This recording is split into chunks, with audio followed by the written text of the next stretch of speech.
As the man behind the camera reminds me, PayPal and please subscribe.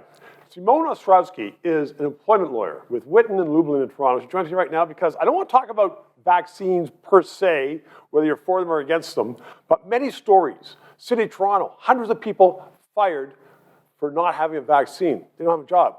Other companies are saying, you know what, you may get laid off. What's the law, or is it clear? Simone. It's actually not very clear right now, Stephen. I'll tell you, it's a very novel issue. I can't say there's been any comparable precedent in recent years. Is there a right for a company to fire somebody if they do not have a vaccination? That's a good question. That's actually a question that me and my colleagues don't necessarily agree on, even though we're all fairly experienced employment lawyers. I say maybe.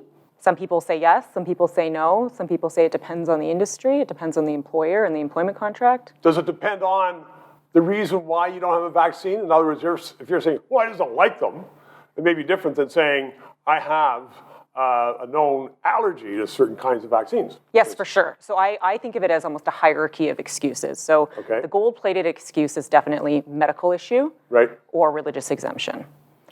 And even it's not a religion that you made up on the fly. Correct.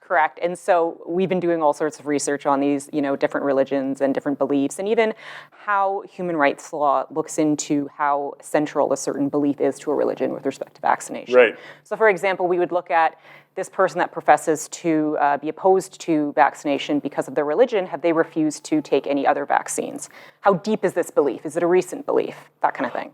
Does a health issue come in there? Now, vaccines, I don't want to get into the pros and cons of them, but some people are saying, well, they're sort of wearing out and maybe not for this one, and everybody's going to get sick anyway.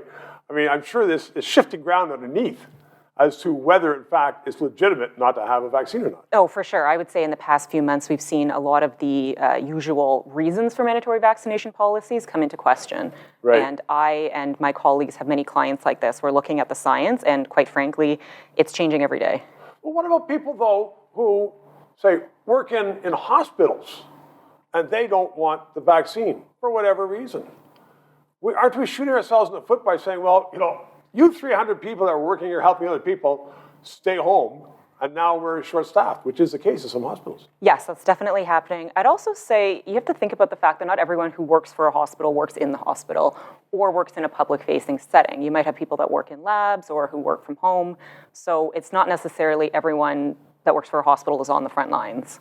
So, Simone, really what you're telling me is that it's a gray area, and everybody, when we get back to coffee shops, is going to have an opinion on it. For sure. Thank you very much. 3 minutes. Thank you very, very much for watching and for engaging in the 3 minutes, which will carry you through most discussions for the day. 2022 is going to be a very, very tough year. Stay with us. Please tell your friends to subscribe and PayPal. Thanks.